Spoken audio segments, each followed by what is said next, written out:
कि मेरा आपके साथ क्या रिश्ता है।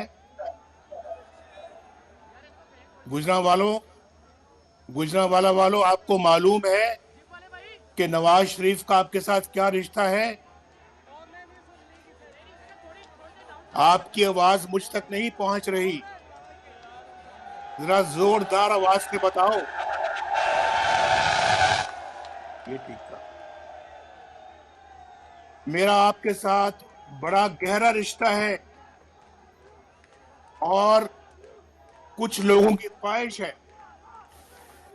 कि मेरी आवाज आप तक ना पहुंचे और आपकी आवाज मुझ तक ना पहुंचे, लेकिन वो अपने मकासद में, अपने मजमूम मकासद में नाकाम रहेंगे, क्योंकि मेरा आपके साथ बड़ा गहरा रिश्ता है, बड़ा अनमोल रिश्ता है। और मैं जब भी गुजरांवाला आया, मुझे आप लोगों ने बड़ी मोहब्बत दी, और आज तो आपने, गुजरांवाला ने कमाल कर दिया है, कमाल। मैं इस मोहब्बत की गरमाइश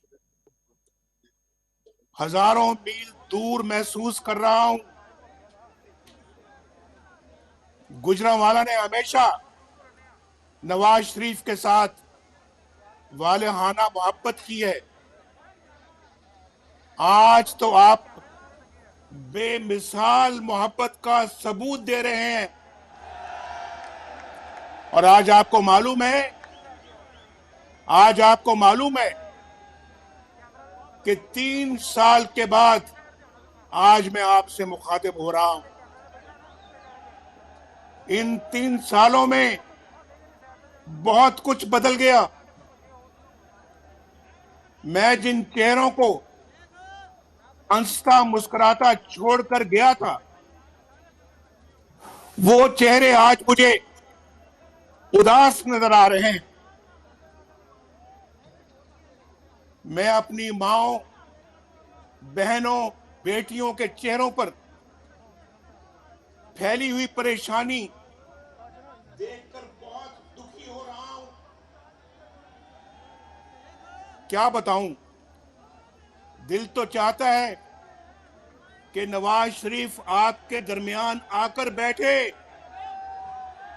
आपसे कहे कि मुझे अपने दिल का हाल सुनाओ, कुछ मेरी सुनो, कुछ अपनी सुनाओ, और आपसे पूछूं कि वो चमकते जमकते चेहरे जो मैं छोड़कर आया था, कहां चले गए। उन चेहरों की रौनकें कहां चली गईं, और आप किस हाल में हैं, मुझे बताएं। आप किस हाल में हैं, आप पर क्या बीत रही है, वक्त कैसे गुजर रहा है। अपने बाल बच्चों की सुनाओ, वो किस हाल में हैं, रोजगार है या नहीं है, चूल्हा जलता है या बुझ गया है, 2 वक्त की रोटी भी मिलती है या नहीं मिलती, घर में आटा, चीनी, दाल है या नहीं है, बिजली और गैस का बिल देते वक्त आप पर क्या गुजरती है। सुना है बिजली का बिल देते वक्त आपके आंसू निकल आते हैं, ये बात सही है। अभी चंद दिन पहले मैं लोगों के जज्बात सुन रहा था, टीवी पर भी और सोशल मीडिया पर भी उनकी बातें सुन रहा था, उनके आंसू निकल रहे थे जब वो बिजली की बिल की बात कर रहे थे। लेकिन अब तो सुना है कि दवाइयां भी आपकी पहुंच से बाहर हो गई हैं, और दवाइयां 250% महंगी हो गई हैं। ये बात दुरुस्त है? आपको मेरी आवाज पहुंच रही है? आज गरीब और बीमार आदमी कहां से अपना इलाज करवाता है, कैसे इलाज करवाता है? देखो देखो कौन आया, देखो देखो कौन आया, मुक्का तेरा सोनियाजी, मुक्का तेरा सोनियाजी, मुक्का तेरा सोनियाजी। पीडीएम जिंदाबाद, पीडीएम, पीडीएम, पीडीएम। खादे मिल्लत इस्लामी हजरत मौलाना फजलुर रहमान, बिलावल भुट्टो साहब, मरियम नवाज साहिबा। मौलाना फजलुर रहमान साहब को वेलकम कहता हूं, उनको खुशामदीद कहता हूं और मौलाना साहब की खिदमत में गुजारिश करना चाहता हूं कि मैं अभी 3-4 मिनट पहले मौलाना साहब मैंने अपनी गुफ्तगू शुरू की है।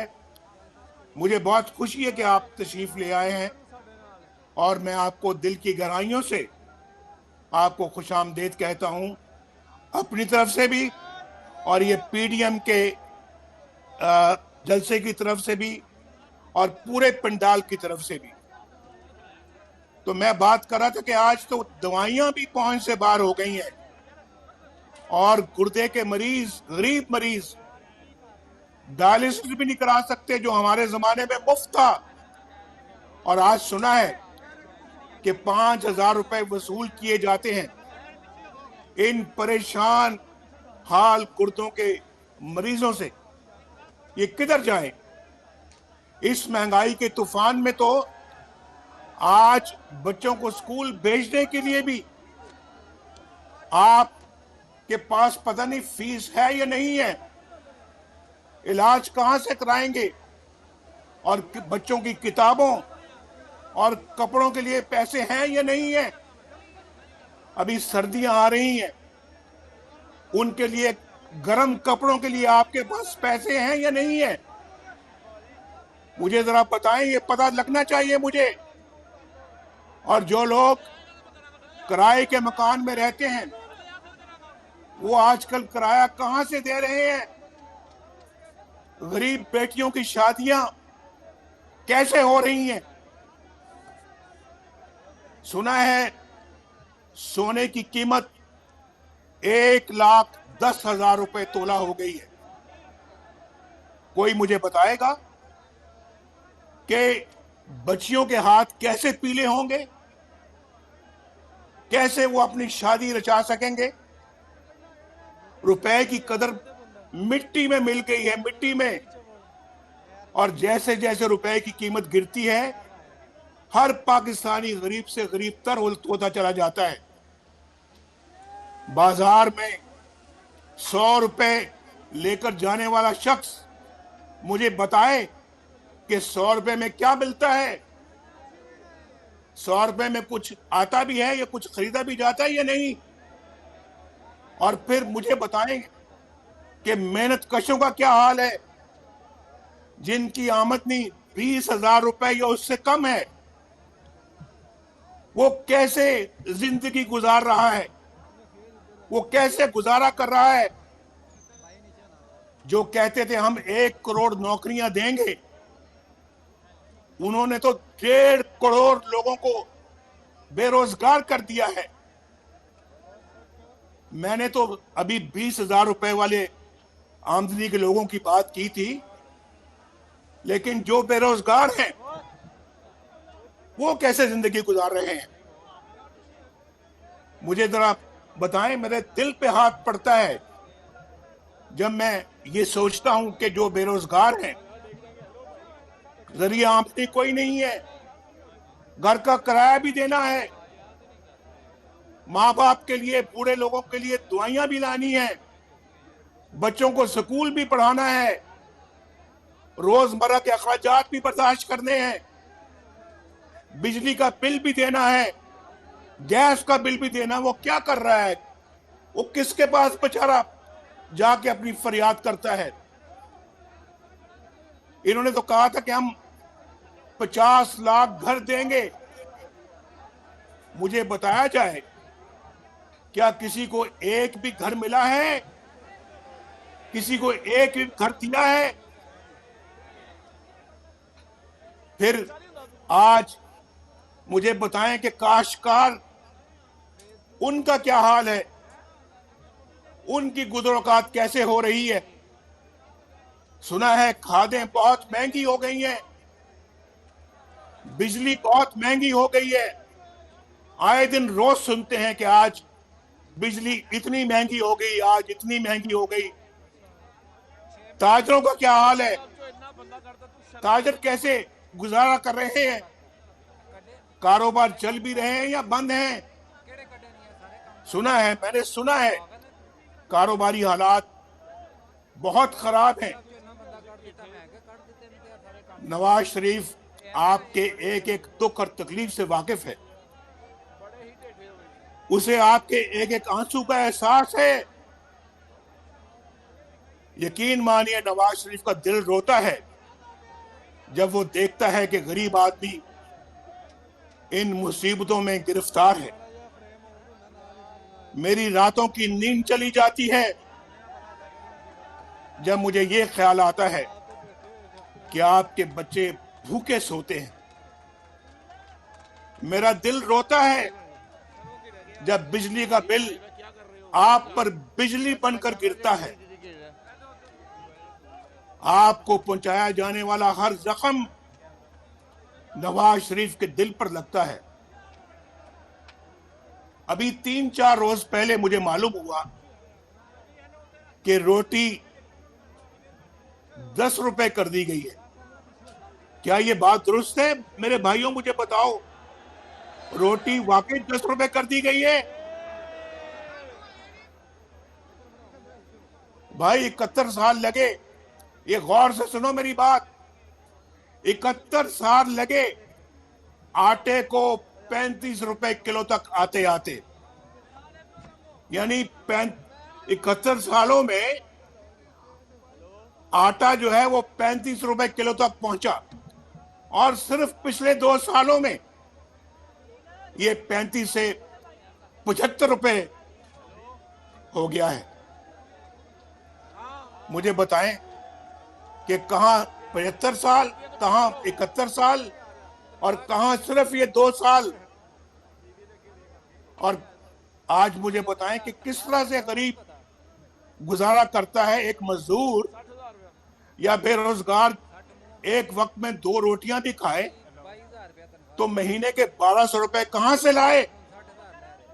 और जिसके घर में 6 लोग हों खाने वाले, वो 7,000 रुपए सिर्फ रोटी के लिए, सिर्फ रोटी के लिए कहां से लेकर आएगा? जबकि दालें और सब्जियां भी इस कदर महंगी हो गई हैं कि वो पहुंच से भी बाहर हो गई हैं। जब बच्चों की स्कूल फीस अदा करने का वक्त आता है, यहां बैठे हुए हैं आप, बहुत सारे बच्चों के बाप यहां पर बैठे हुए हैं, तो जब अपने बच्चों की स्कूल फीस अदा करने का वक्त आता है तो बाप को समझ नहीं आती कि बच्चों की तालीम जारी रखे या उनके मुंह में नवाला डाले, उनके मुंह में खाना डाले।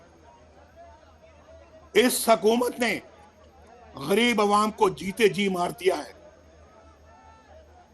न जाने किस मुंह से ये लोग मीडिया पर आते हैं, बेशर्मी के साथ इधर उधर की कहानियां सुनाकर चले जाते हैं। आप रोज ये तमाशा देखते हैं टेलीविजनों के ऊपर। भाई, आपको गुजरांवाला के मेरे भाइयों, आपको मालूम होना चाहिए, मैं आपसे पूछ रहा हूं, इन तमाम मुसीबतों का जिम्मेदार कौन है? इस सारी तबाही का मैं किसके साथ इल्जाम दूं? गुजरांवालों के मेरे भाइयों, साथियों, इस बर्बादी पर अवाम किसका गिरेबान पकड़े? इमरान नियाजी का या फिर उसके लाने वालों का? इसका जवाब आप भी सोच समझ कर दें। इमरान नियाजी का या फिर उसके लाने वालों का गिरेबान पकड़े? किसका गिरेबान पकड़े? मैं किसके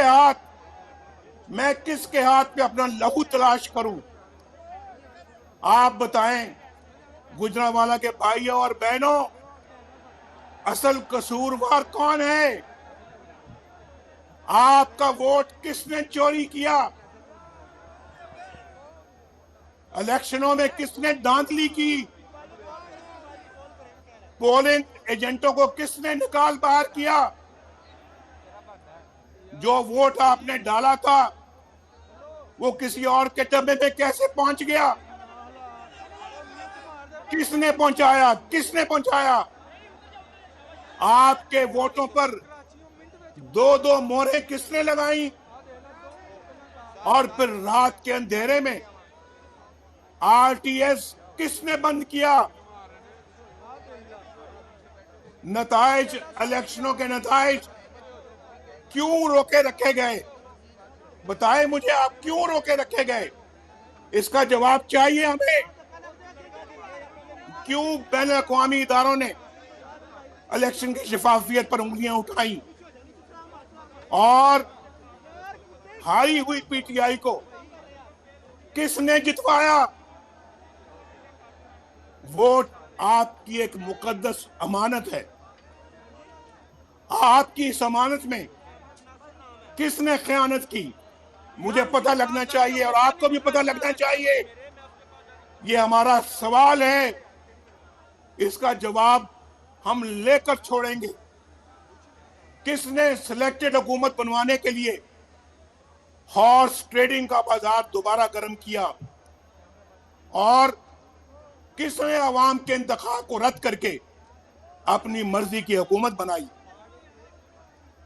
नालायक और नाहिल इमरान नियाजी को किसने वजीर आजम बनाया? बताएं, किसने बनाया? गुजरांवाला वालों, बताओ, उंगली किसकी तरफ उठती है? किसकी तरफ उठती है उंगली? बताओ। आप बताएंगे या फिर मैं बताऊं? और डरेंगे नहीं आप। अगर डरेंगे, जो डर गया वो मर गया। डरना नहीं है। और गुजरांवाला के अवाम तो वैसे कभी नहीं डरते। गुजरांवाला के अवाम तो बड़े दिलेर लोग हैं, जुर्रतमंद हैं, शेर हैं, शेर। आज हम आप गीदड़ नहीं है, आप गाय भैंसे नहीं है, आप भेड़ बकरियां नहीं है कि जिधर कोई हांकेगा आप हांके जाएंगे, जिधर कोई चलाएगा आप चलते जाएंगे। आप बाज़मीर लोग हैं, बाज़मीर। आप अपना जमीर कभी नहीं बेचेंगे। आज खड़े होना होगा, आज उठना होगा। जिसने पाकिस्तान के साथ या आपके साथ ये जुल्म किया है, उसके खिलाफ सीसा पिलाई हुई दीवार बन के आपको खड़ा होना होगा। और इसका आगाज गुजरांवाला के अवाम आज करेंगे इंशाअल्लाह। और ये लहर पूरे पाकिस्तान में फैलेगी। बोलो गुजरांवाला वालों, आप इसका आगाज यहां से करोगे आज? जरा जोर से बताओ कि आवाज टीवी की जरा कम आ रही है। आप मुझे बताएं, पिछले 73 साल से मुतवातर मुल्क के हालात खराब होते जा रहे हैं। हमारे दौर में हालात अच्छे हो रहे थे, लेकिन उसे भी बर्बाद करके रख दिया गया। याद करो, आज से 3 साल पहले कितना अच्छा दौर था, उसको खत्म कर दिया गया। इस सियासी अदम इस्तेकाम ने मैशत को संभलने नहीं दिया और अवाम की कमर तोड़कर रख दी। इसकी क्या वजह है? क्यों पाकिस्तान में कानून की हुक्मरानी ना आ सकी? क्यों अवाम इंसाफ से महरूम है? कई लोग कई लोग क्यों इंसाफ हासिल करने की तगोदो करते रहे, दुनिया से रुखसत हो गए, और दूसरी तरफ एक मखसूस तबका उसकी तरफ कोई आंख उठाकर नहीं देख सकता। क्यों आइन को तोड़ने वाले, क्यों आइन शिकन दंदनाते फिरते हैं, लेकिन उनसे कोई पूछने की जुर्रत नहीं कर सकता। ये दोहरा मेयार ये पाकिस्तान में नहीं चलेगा, अब ये नहीं चलेगा और ना हम चलने देंगे इसको। गुजरांवाला के अवाम, इस बात का अहद करो नवाज शरीफ के साथ। आपका जो जज्बा है वो मुझ तक सही तरह से आपकी आवाज नहीं पहुंच रही। मेरी आवाज आप तक पहुंच रही है या नहीं पहुंच रही? बताओ, हाथ खड़ा करके बताओ, पहुंच रही है आवाज? आपकी आवाज मुझ तक नहीं पहुंच रही, लेकिन अगर मेरी भी पहुंच रही है तो ठीक है, अच्छी बात है। मुझे बताओ कि यहां पे एक डिक्टेटर को आइन शिकनी पर सजा मिली, लेकिन उस अदालत को भी उड़ा दिया गया हवा में, और दूसरी तरफ आपके मुंतखब नुमाइंदों से हमेशा बुरा सलूक किया जाता है। क्यों? क्यों आपके मुंतखब वज़ीर आज़म के साथ तज़ीक आमेज सलूक किया जाता है? क्यों उन्हें काम नहीं करने दिया जाता? क्यों आपके मुंतखब वज़ीर आज़म को अपने 5 साल पूरे नहीं करने दिए जाते? क्यों जगह जगह उनके रास्ते में रोड़े अटकाए जाते हैं?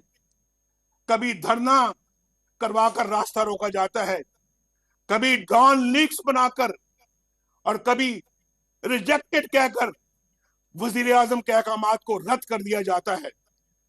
मैं हैरान होता हूं कि जितना वक्त इन आइन तोड़ने वालों ने साजिशों पर जाय किया, उसका आधा वक्त भी अगर दिफा पर सर्फ किया जाता तो मुल्क बहुत सी कबातों से बच जाता। उसके बाद क्या होता है? उसके बाद पनामा की साजिश होती है। पनामा का कोई और मकसद नहीं था, सिर्फ एक कि मुल्क को कमजोर करना और हुकूमत को गिराना, नवाज शरीफ को निकलवाना, नवाज शरीफ को डिस्क्वालीफाई करना। इस सब के बावजूद हमने अल्हम्दुलिल्लाह, इन धरनों के बावजूद, इन मुश्किलात के बावजूद, आप गवाह हैं गुजरांवाला वालों, ना सिर्फ हमने काम करके दिखाया, बल्कि दुनिया से भी अल्लाह के फजलो करम से अपना लोहा मनवाया। अल्हम्दुलिल्लाह, हमने सस्ती बिजली बनाकर पाकिस्तान को अंधेरों से निकाला, मुल्क में अमन कायम किया, दहशतगर्दी खत्म की, कारोबार चलना शुरू हो गया, और गुर्बत और बेरोजगारी खत्म होना शुरू हो गई। अस्पताल, स्कूल और यूनिवर्सिटियां बन रही थी, मोटरवेज और हाईवेज बन रहे थे। आज बलोचिस्तान से, सिंध से, केपीके से, पंजाब से, और वहां से भी, चित्राल से भी लोग आए हैं, इस जलसे में आए हैं, कायदीन आए हैं, और हमारे कायदीन के साथ उनके वर्कर्स भी आए हैं। पूछें कि माशाल्लाह मोटरवे पेशावर से लेके तो सिंध तक पहुंच गई है, उधर बलूचिस्तान में हाईवेज पे तामीर हो रही है, वहां पे जो टनल हमारी चित्राल वाली जो है लवारी टनल, वो बन गई है, हजारा मोटरवे बन गई है। ये सब काम अल्लाह के फजलो करम से हमने अपने ये 3-4 सालों में किए। बिजली के इतने बड़े बड़े कारखाने लगा दिए, ये सारा काम किया, और अल्लाह के फजलो करम से आज हमें उसकी खुशी है। अगर पाकिस्तान को उसी तरह चलने दिया जाता, आज पाकिस्तान तरक्की का एक मरकज बन चुका होता इस खिते में। पाकिस्तान की तरक्की को दुनिया तस्लीम कर रही थी, दुनिया। पाकिस्तानी रुपया दूसरी तमाम करेंसियों में इस खिते में मुस्तहकम था। अगले 10 साल में पाकिस्तान का शुमार दुनिया की 20 बड़ी इकोनॉमीज में होने की पेशगोई की जा रही थी, और खुद बैन अवी इदारे भी ये कह रहे थे। वर्ल्ड बैंक और IMF भी पाकिस्तान की तरक्की को तस्लीम कर रहे थे। ये कि ये तरक्की अफसोस दर अफसोस, ये तरक्की अवाम का मैंडेट चोरी करने वालों को रास नहीं आई। उनसे बर्दाश्त नहीं हुआ कि नवाज शरीफ अपने मिशन में कामयाब हो जाए और वोट को इज्जत मिल जाए। नवाज शरीफ अकेला नहीं था, हमारे PDM के लीडर्स भी बहुत सारे नवाज शरीफ के साथ थे। उस हुकूमत में उनका भी हिस्सा था। वो आज स्टेज पर बैठे हुए हैं, तो उनको ये रास नहीं आया कि इनकी हुकूमत कामयाब हो जाए और वोट को इज्जत मिले। आपने 2-2.5 साल इन लोगों को भुगता है। आज आपको मालूम हो चुका है गुजरांवाला के मेरे दोस्तों कि वोट को इज्जत दो की क्या अहमियत है। वोट को इज्जत दो किसको कहते हैं? आज आपको इसका एहसास हो रहा है या नहीं हो रहा? मुझे आवाज देकर बताओ।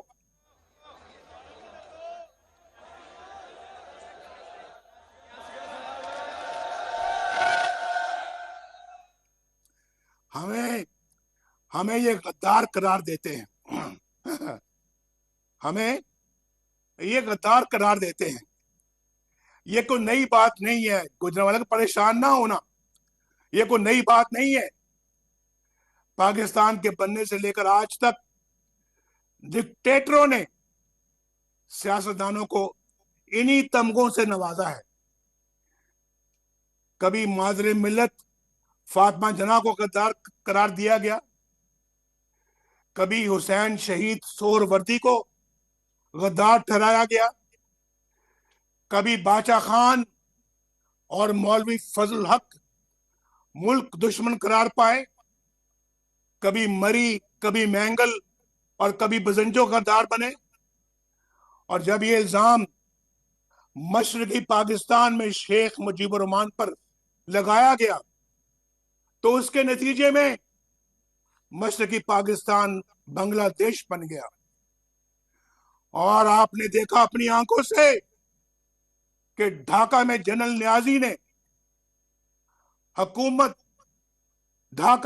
नियाजी ने दुनिया की तारीख में पहली बार खुलेआम इंतहाई जिल्लत आमेज इस तरीके से हथियार डाले। लेकिन गद्दार कौन है? सियासतदान। गद्दार कौन है? नवाज शरीफ। गद्दार कौन है? मोहतरमा बेनजीर भुट्टो।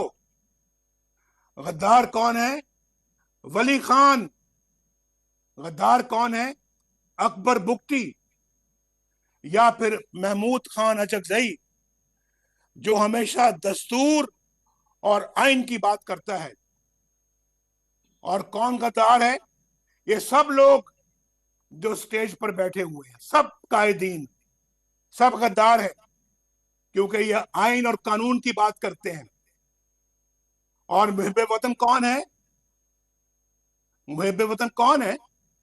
जिन्होंने आइन को तोड़ा, जिन्होंने आइन को रोंद डाला, जिन्होंने मुल्क को 2 टुकड़े कर दिया। ये सब मुहिब्बे वतन है। मेरे गुजरांवाले के भाइयों और बहनों, तारीख और हकायक बड़े तल्ख हैं, लेकिन पाकिस्तान एक अमन पसंद मुल्क है। हम अमन चाहते हैं, लेकिन खुददारी के साथ, बराबरी के साथ। इज्जत नफ्स के साथ और मुल्क के अंदर भी इज्जत नफ्स के साथ रहना चाहते हैं। हम जमीर के खिलाफ काम करने वाले लोग नहीं हैं, बाजमीर लोग हैं, बेजमीर लोग नहीं हैं हम। और फिर मुल्क से बाहर भी, इसलिए जब भारत ने 5 एटमी धमाके किए तो हमने उसका जवाब 6 एटमी धमाकों से दिया। लेकिन जब उन्होंने अमन की बात की तो हमने हमेशा मुस्बत जवाब दिया।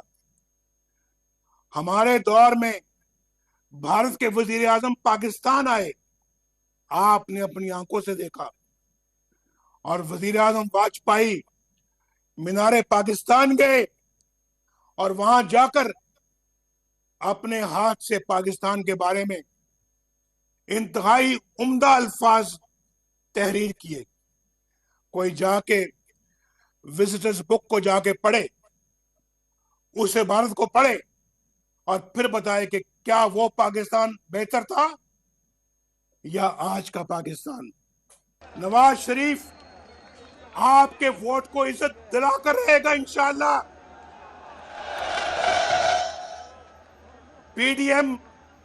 पीडीएम तुमसे वोट को इज्जत दिलाकर रहेगी इंशाअल्लाह। गुजरांवाला वालों, मौलाना फजल रहमान वोट को इज्जत दिलाकर रहेगा। बिलावल जरदारी भुट्टो वोट को इज्जत दिलाकर रहेगा। महमूद खान अचकजई वोट को इज्जत दिलाकर रहेगा। साजिद मीर, डॉक्टर मालिक, जहां से जवालदीनी वोट को इज्जत दिलाकर रहेंगे। मियां इफ्तिखार, अवैस दुरानी, अहमद नवाज जदून, मरियम नवाज शरीफ, शाहिद खकान अब्बासी वोट को इज्जत दिलाकर रहेंगे। और गुजरांवाला वालों, आप भी वोट को इज्जत दिलाकर रहेंगे। क्या गुजरांवाला वाले इस जदोजहद में मेरा साथ दोगे?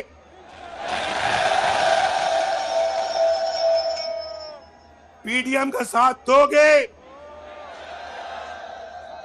क्या पाकिस्तान हमारा साथ देगा? ये वादा है आपका, गुजरांवाला वालों को वादा है आपका।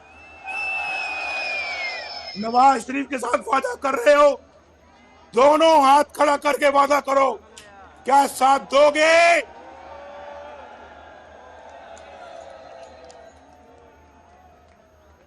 पाकिस्तान जिंदाबाद।